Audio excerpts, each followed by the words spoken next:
Hello મિત્રો, તમારા બધાનું સ્વાગત છે મારી ચેનલ પર। આજે આપણે ઘરમાં મીઠાના કેટલાક ઉપાયો વિશે જાણીશું। વાસ્તુશાસ્ત્રમાં મીઠાને નકારાત્મક ઉર્જાને દૂર કરનાર માનવામાં આવે છે। એવી માન્યતા છે કે મીઠામાં નકારાત્મકતાને નષ્ટ કરવાની જબરદસ્ત શક્તિ હોય છે।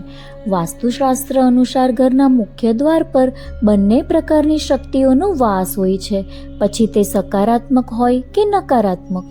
આવી સ્થિતિમાં ઘરના મુખ્ય દ્વાર પર વાસ્તુ સંબંધિત ઉપાયો અવશ્ય અપનાવવા જોઈએ, જેથી નકારાત્મક ઉર્જા ઘરની બહાર રહે અને સકારાત્મક ઉર્જા ઘરમાં પ્રવેશી શકે। આવો એક ઉપાય મીઠાની પોટલી સાથે સંબંધિત છે। એવું માનવામાં આવે છે કે ઘરના મુખ્ય દરવાજા પર મીઠાની પોટલી લટકાવવી જોઈએ। આવી સ્થિતિમાં ચાલો જાણીએ કે તેનાથી શું ફાયદા થાય છે। ઘરના મુખ્ય દ્વાર પર મીઠાની પોટલી કેમ લટકાવવી જોઈએ? વાસ્તુશાસ્ત્રમાં મીઠાને નકારાત્મક ઉર્જાનો નાશ કરનાર માનવામાં આવે છે। એવું માનવામાં આવે છે કે મીઠામાં નકારાત્મકતાનો નાશ કરવાની શક્તિ હોય છે। આવી સ્થિતિમાં જો ઘરના મુખ્ય દ્વાર પર મીઠાની પોટલી લટકાવવામાં આવે તો નકારાત્મક દૂર થાય છે અને સકારાત્મક ઉર્જા ઘર તરફ આકર્ષિત થાય છે।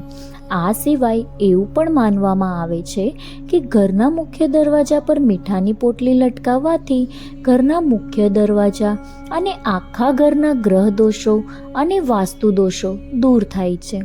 આ ઉપરાંત ઘરના મુખ્ય દરવાજા પર મીઠું બાંધવાથી વૈવાહિક સમસ્યાઓ પણ દૂર થાય છે, કારણ કે જ્યોતિષમાં મીઠાનો સંબંધ શુક્ર ગ્રહ સાથે છે।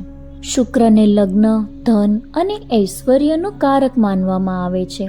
આવી સ્થિતિમાં ઘરના મુખ્ય દ્વાર પર મીઠાની પોટલી બાંધવાથી પણ ઘરની આર્થિક સ્થિતિ સુધરે છે, ઘરમાં ધનના નવા રસ્તા ખુલે છે અને ગરીબી દૂર થાય છે। ધન સંબંધિત સમસ્યાઓ દૂર થશે તેમજ કુંડળીમાં શુક્ર મજબૂત બને છે। ગૃહ કલેશ અને નકારાત્મકતાના કારણે ઘણીવાર લોકો વચ્ચે નાની નાની વાતે કલેશ થાય છે। તેનાથી મુક્તિ મેળવવા માટે ઘરના મુખ્ય દ્વાર પર લાલ કપડામાં આખું મીઠું બાંધી અને લટકાવવાથી ગૃહ કલેશ અને તણાવ દૂર થાય છે, સાથે જ ઘરમાંથી નકારાત્મક ઉર્જા દૂર થાય છે અને જીવનમાં ખુશીઓ આવે છે। મીઠાના અન્ય કારગર ઉપાય પણ છે જે આપણે જાણીશું। મીઠાના પાણીથી પોતું કરો। મીઠાના પાણીથી ઘરમાં પોતું કરવાથી ફાયદો થાય છે।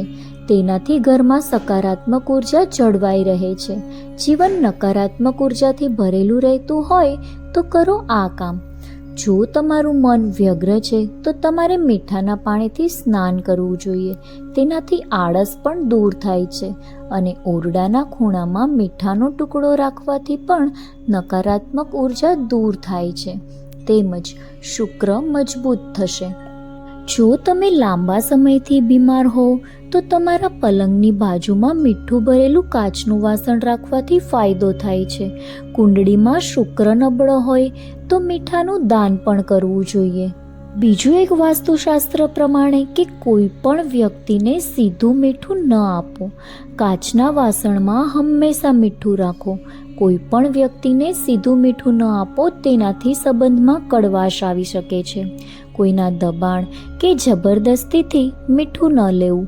ઘરમાં મીઠું ક્યારેય ખતમ ન થવા દો। તેમજ મીઠું પૈસાની તંગી પણ દૂર કરે છે। મીઠાના ડબ્બામાં લવિંગ નાખીને રાખો। આ ઉપાય કરવાથી ઘરમાં સુખ સમૃદ્ધિ બની રહે છે। આ ઉપરાંત પૈસાની તંગી પણ દૂર થાય છે।